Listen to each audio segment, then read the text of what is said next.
Okay, so hey everyone, I'm gonna be reacting to this is actually my first reaction video ever, and I hope you can hear me because I'm on my Bluetooth. So yeah, and I have a few of these I want to do, and I might do them all tonight. I don't know, we'll see. But here's the first one. So yeah, here we go.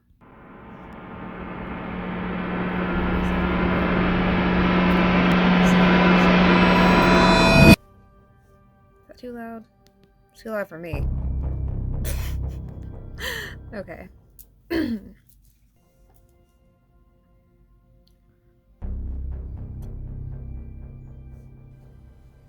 Samantha was desperate for a job.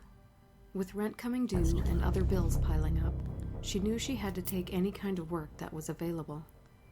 That's what led to Samantha working overnights at a 24-hour convenience store. While it wasn't Samantha's ideal job, she knew she couldn't be choosy. The thought of working alone some nights was definitely a little concerning, but she soon realized that it wasn't too bad. Sure, there were weirdos and drunks that would come into the store here and there, but for the most part, the clientele for that part of town was okay. Those weirdos all hours of In the day fact, and night. it was a little boring and uneventful most nights. When she wasn't stocking the shelves and doing other work around the store, Samantha would pass the time watching YouTube and doing other things on her phone. On Halloween night, Samantha was scheduled to work overnights with a coworker. But unfortunately for her, her coworker called in sick, and there was nobody else available. As much as Samantha didn't want to deal with all the weirdos and drunks that might be coming into the store in costume, she needed the money. Her shift started out pretty normal. A couple people in costume came in here and there, smelling of booze, some rowdy, some too drunk to wear their costumes properly. I have to have like a Glade plug-in. The night was actually at going all times, smoothly, or like no issues. Spray. After a while, the traffic in the store started to die down significantly. Samantha figured it was time to relax a bit and watch some videos on her phone. But it was at that moment when two men in masks came into the store. Samantha greeted them with a hello, but got no response. The two men just stared at her before walking to the beer aisle. Samantha thought the two men looked a little sketchy, but decided to just go back to watching videos on her phone. Oh, I don't like this. Or A few minutes passed by, and the men were still looking over the beer section. Wanting to keep an eye on them, Samantha watched the men closely on the security monitor on the counter. I don't like this. Every now and then, Samantha would notice the men switching from looking at the beer and looking over to her direction.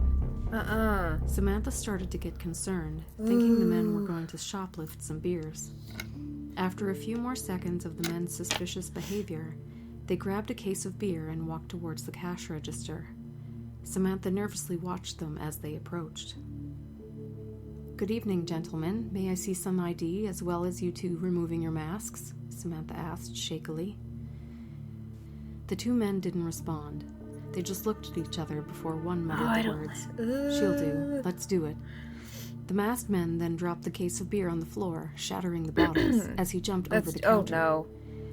Samantha screamed as the masked man grabbed her and brandished a large knife. He pressed it against her neck. "Shut your mouth. Do as I say or I will cut your throat open," the masked man growled.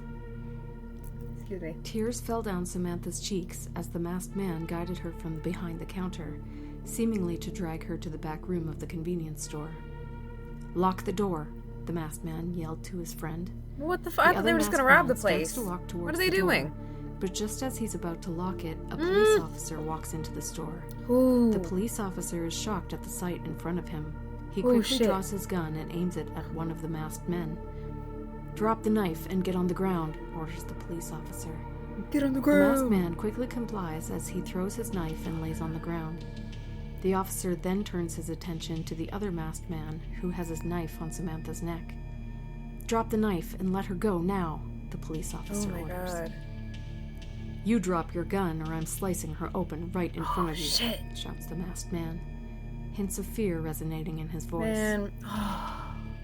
"If I even see a little blood, I swear to God I will fucking unload so many bullets into your head you'll have to be buried with a mask," the police officer yells. Okay, well that was a little too much. Okay, the masked man desperately responds. "Don't shoot."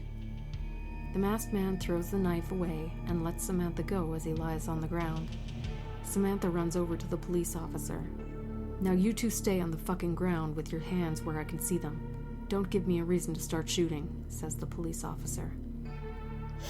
The cop then leans over to tearful but relieved Samantha.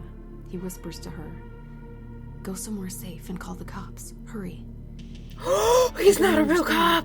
"Use your radio and call for backup." Oh shit! Samantha whispers back. It's his costume! The police officer nervously responds, "I can't.